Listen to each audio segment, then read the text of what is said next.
অঁ কেনেকুৱা লাগিলে ভোটটো? ভাল লাগিছে। আৰু যিসকলে এতিয়াও ঘৰত আছে কি ক'ব তেওঁলোকক? কি কয়? চবকে ভোট দিব লাগে আৰু ভাই। অঁ ইমান কষ্ট কৰি আহিছে। সেইটো আমাৰ নিজা অধিকাৰ। কি ক'ব? আৰু নাই ঠিকে আছে, বতৰটো ভালে আছে, অলপ হেৰি কৰা আছে, ঠিকে আছে, কোনো পুৱা অলপমান কিনকিনা বৰষুণ পৰিছে, কিন্তু এতিয়া ঠিকে আছে। দি অভ্যাস হৈ গৈছে নহয়, ভোট নিদিলে ভাল নালাগে, সেইটো কাৰণে আহিছোঁ। মোৰ গাও ভাল নহয়, তথাপিও আহিছোঁ। নহয়, আমি ইয়াত বহুত দেৰি হ'ল, কিন্তু মন কৰিছোঁ যে খুব শ্ল' গৈছে লাইনটো। আকৌ অকণমান সোনকালে হ'লে ভাল হয়। আৰু নিৰ্বাচন আয়োগলৈ আমাৰ অনুৰোধ যে মানুহবোৰে যিখিনি মানুহ লাইনত ইয়াতে থিয় হৈছে, বৰষুণৰ বতৰ, গতিকে তাৰ বাবে আচলতে কিছু আৰু যাৱতীয় ব্যৱস্থা হ'লে ভাল পালোহেঁতেন। আৰু আহিছে, গতিকে আমি আকৌ এবাৰ সকলোকে মানে গণতন্ত্ৰ ৰক্ষাৰ স্বাৰ্থত নিজৰ মতদান প্ৰদান কৰিবলৈ আমি আজি চাৰিওটা সমষ্টিৰ প্ৰতিগৰাকী ভোটাৰ ৰাইজক আমি অনুৰোধ জনাইছোঁ। নহয়, তাকে চালোঁ যে ইয়াত কেইবাটাও অসুবিধা আছে, যে ধৰি লওক আচলতে ইয়াতে ছিনিয়ৰ চিটিজেন বহুতখিনি আহিছে, বহুখিনি মানুহ পেচেণ্ট আহিছে, হাৰ্টৰ পেচেণ্ট এগৰাকীও আহিছে, গতিকে ইয়াত মেডিকেলৰো অলপ ব্যৱস্থা থাকিব লাগিছিল, কিন্তু আমি তেনেকুৱা দেখা নাই। হয়তো প্ৰিজাইডিং বিষয়াগৰাকীক আমি জনাম, গতিকে তেওঁ কি ধৰণৰ ব্যৱস্থা লয়।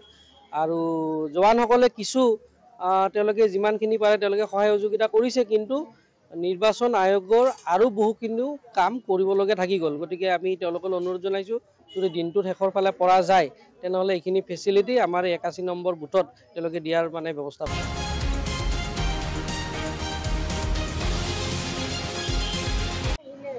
অঁ কেনেকুৱা লাগিলে ভোটটো? ভাল লাগিছে।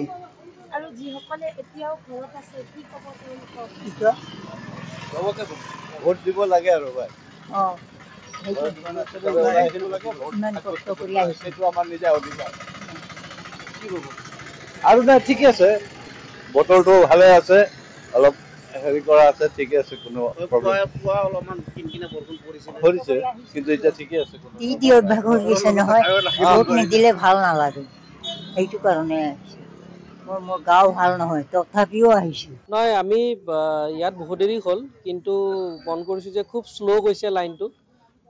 আকৌ অকণমান সোনকালে হ'লে ভাল হয়। আৰু নিৰ্বাচন আয়োগলৈ আমাৰ অনুৰোধ যে মানুহবোৰে যিখিনি মানুহ লাইনত ইয়াতে থিয় হৈছে, বৰষুণৰ বতৰ, গতিকে তাৰ বাবে আচলতে কিছু আৰু যাৱতীয় ব্যৱস্থা হ'লে ভাল পালোহেঁতেন। আৰু আহিছে, গতিকে আমি আকৌ এবাৰ সকলোকে মানে গণতন্ত্ৰ ৰক্ষাৰ স্বাৰ্থত নিজৰ মতদান প্ৰদান কৰিবলৈ আমি আজি চাৰিওটা সমষ্টিৰ প্ৰতিগৰাকী ভোটাৰ ৰাইজক আমি অনুৰোধ জনাইছোঁ। নহয়, তাকে চালোঁ যে ইয়াত কেইবাটাও অসুবিধা আছে, যে ধৰি লওক আচলতে ইয়াতে ছিনিয়ৰ চিটিজেন বহুতখিনি আহিছে, বহুখিনি মানুহ পেচেণ্ট আহিছে, হাৰ্টৰ পেচেণ্ট এগৰাকীও আহিছে, গতিকে ইয়াত মেডিকেলৰো অলপ ব্যৱস্থা থাকিব লাগিছিল, কিন্তু আমি তেনেকুৱা দেখা নাই। হয়তো প্ৰিজাইডিং বিষয়াগৰাকীক আমি জনাম, গতিকে তেওঁ কি ধৰণৰ ব্যৱস্থা লয়। আৰু জোৱানসকলে কিছু তেওঁলোকে যিমানখিনি পাৰে তেওঁলোকে সহায় সহযোগিতা কৰিছে, কিন্তু নিৰ্বাচন আয়োগৰ আৰু বহুখিনিও কাম কৰিবলগীয়া থাকি গ'ল। গতিকে আমি তেওঁলোকলৈ অনুৰোধ জনাইছোঁ, যদি দিনটোত শেষৰ ফালে পৰা যায়, তেনেহ'লে এইখিনি ফেচিলিটি আমাৰ 81 নম্বৰ বুথত তেওঁলোকে দিয়াৰ মানে ব্যৱস্থা কৰিব লাগে।